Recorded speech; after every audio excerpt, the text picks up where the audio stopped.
আসসালামু আলাইকুম দর্শক বন্ধুরা, সবাই কেমন আছেন? আশা করছি যে যেখান থেকে দেখছেন অনেক ভালো আছেন। দর্শক বন্ধুরা, গ্লোবাল মার্কেটে ইনফিনিক্স তাদের নতুন একটি ফোন লঞ্চ করেছে, ইনফিনিক্স GT20 Pro। হ্যাঁ দর্শক বন্ধুরা, ইনফিনিক্স GT20 Pro, যা ইনফিনিক্স GT10 Proর সাকসেসর। আর এই ফোনটির মাধ্যমে ইনফিনিক্স সবাইকেই অবাক করেছে, কারণ এই ফোনটির ক্যামেরাতে থাকছে ওআইএস, সাথে ডিসপ্লে হিসাবে থাকছে অ্যামোলেড ডিসপ্লে, এবং চিপসেট হিসেবে থাকছে মিডিয়াটেক ডায়মেনসিটি 8200 মতো পাওয়ারফুল চিপসেট। সো সব কিছু মিলে এই ফোনটি আসলে কেমন হবে, আর ফোনটি বাংলাদেশের মার্কেটে কবে এবং কেমন প্রাইস পয়েন্টে লঞ্চ হবে, এই সবগুলো বিষয় নিয়ে আজকের ভিডিওতে কথা বলবো। সো পুরো ভিডিওটি মনোযোগ সহকারে দেখবেন, আর ভিডিওটি ভালো লাগলে ভিডিওতে একটি লাইক দেবেন। প্রথমে যদি ফোনটির ডিজাইন এবং বিল্ড কোয়ালিটি নিয়ে কথা বলি, তাহলে এই ফোনটির ব্যাক সাইড এবং ফ্রেমে থাকছে প্লাস্টিক। আর ফোনটির ডিজাইন ল্যাঙ্গুয়েজ অনেকটাই ইনফিনিক্স GT10 Pro ওই ফোনটির মতোই, তবে ব্যাক সাইডের টেক্সচার কিছুটা আলাদা থাকছে। আর ভালো ব্যাপার হচ্ছে এই ফোনটির ব্যাক সাইডে থাকছে 3টি ক্যামেরা, সাথে থাকছে কাস্টমাইজেবল RGB LED লাইট, যা আপনার ইচ্ছা মতো আপনি পরিবর্তন করতে পারবেন।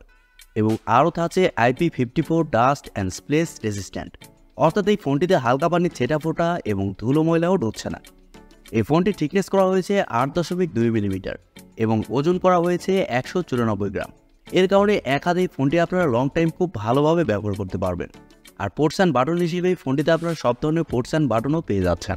তবে 3.5 মিলিমিটার হেডফোন জ্যাক এই ফোনটিতে থাকছে না, তবে সিম কার্ডের পাশাপাশি মাইক্রোএসডি কার্ড ব্যবহারের সুযোগ পাচ্ছেন। ফোনটি মার্কেটে 3টি কালার ভেরিয়েন্টে পাওয়া যাবে, ব্লু, অরেঞ্জ এবং সিলভার। সো সব কিছু মিলে এই ফোনটির ডিজাইন ল্যাঙ্গুয়েজ আপনাদের কাছে কেমন লেগেছে কমেন্ট করে আপনাদের মূল্যবান মতামত অবশ্যই জানাবেন। আর পার্সোনালি আমার কাছে এই ফোনটির ডিজাইন খুবই ভালো লেগেছে। ফোনটির ডিসপ্লে নিয়ে কথা বলতে গেলে এই ফোনে থাকছে 6.78 ইঞ্চির একটি অ্যামোলেড প্যানেল, যা ফুল এইচডি প্লাসের একটি ডিসপ্লে। আর এর রেজলিউশন হিসেবে থাকছে 1080x2436 পিক্সেল এবং আরও থাকছে 388 ppi ডেন্সিটি। আর ভালো ব্যাপার হচ্ছে ডিসপ্লেতে ব্যবহার করা হয়েছে ইন ডিসপ্লে ফিঙ্গারপ্রিন্ট সেন্সর, যা যথেষ্ট ফাস্ট এবং অ্যাকুরেট। এই ডিসপ্লেতে থাকছে 1 বিলিয়ন কালার সাপোর্ট এবং আরও থাকছে 144 হার্টসের রিফ্রেশের। এর কারণে ডিসপ্লের টাচ রেসপন্স খুবই ভালো হবে, আর গেমিং করার সময় আলাদা একটা মজা পাবেন। ইনফিনিক্সের ডিসপ্লেতে ব্যবহার করেছে 1300 নিটস পিক ব্রাইটনেস। এর কারণে ডে লাইট কন্ডিশনের ডিসপ্লেতে ব্রাইটনেসের ঘাটতি ফিল করবেন না, ডিসপ্লেটা যথেষ্ট ব্রাইট হবে। আর স্বাভাবিকভাবে অ্যামোলেড ডিসপ্লে হওয়ার কারণে ডিসপ্লের কালার কোয়ালিটিও খুবই ভালো হবে। ডিসপ্লেতে যে কোনো কন্টেন্ট প্লে করলে তা দেখে অনেক বেশি মজা পাবেন। ওভারঅল ইনফিনিক্স এই ফোনটিতে খুবই ভালো ডিসপ্লে প্রোভাইড করেছে, এই বিষয়টি স্বীকার করতেই হবে। ফোনটির সফটওয়্যার এবং পারফরমেন্স নিয়ে কথা বলতে গেলে ফোনে থাকছে অ্যান্ড্রয়েড 14, যার ব্যাকএন্ডে থাকছে XOS 14। আর ফোনটিতে চিপসেট হিসেবে থাকছে মিডিয়াটেক ডায়মেনসিটি 8200 আলটিমেট চিপসেট, যা 4 ন্যানোমিটার আর্কিটেকচারে তৈরি করা। আর জিপিইউ হিসেবে থাকছে মালি G610 MC6। দর্শক বন্ধুরা, মিডিয়াটেক ডায়মেনসিটি 8200 আলটিমেট এই চিপসেটটা কিন্তু খুবই পাওয়ারফুল একটি চিপসেট। আর এই চিপসেটটা কিন্তু 5G চিপসেট। এই চিপসেটের আন্তত স্কোর 9 লাখেরও উপরে, তার মানে বুঝতে পারছেন এই চিপসেটের পারফরমেন্স কতটা বেটার হবে। আর মালি G610 জিপিইউ থাকার কারণে যে কোনো হাই লেভেলের গেমস এই ফোনটিতে আপনারা ইজিলি প্লে করতে পারবেন। গেমিংয়ের সময় কোনো ধরনের ল্যাগ বা ফ্রেম ড্রপ ফিল করবেন না। আর এছাড়াও মাল্টিটাস্কিং সহ ভিডিও এডিটিংয়ের মতো কাজগুলো খুবই স্মুথলি করতে পারছেন। ফোনটি মার্কেটে 2টি ভেরিয়েন্টে লঞ্চ হয়েছে, 8GB RAM 256GB ROM এবং 12GB RAM 256GB ROM, যার স্টোরেজ টাইপ হিসেবে থাকছে UFS 3.1।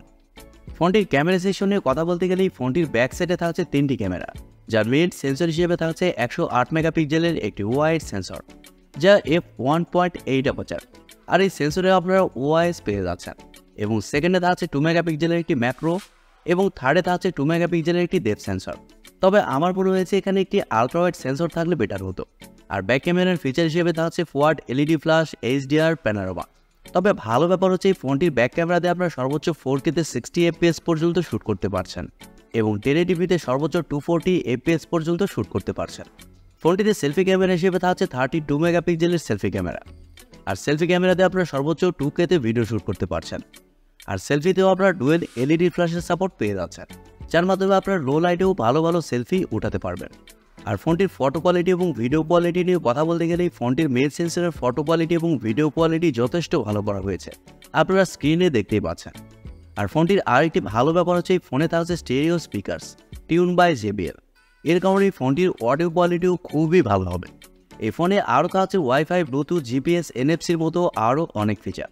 ফোনটির ব্যাটারি এবং চার্জার নিয়ে কথা বলতে গেলে ফোনে থাকছে 5000 mAh একটি ব্যাটারি সাথে থাকছে 45 ওয়াটের একটি চার্জার। আর ফোনটির চিপসেট যেহেতু পাওয়ার এফিশিয়েন্ট, এর কারণে এই ফোনটিতে ব্যাটারি ব্যাকআপ খুবই ভালো পাবেন।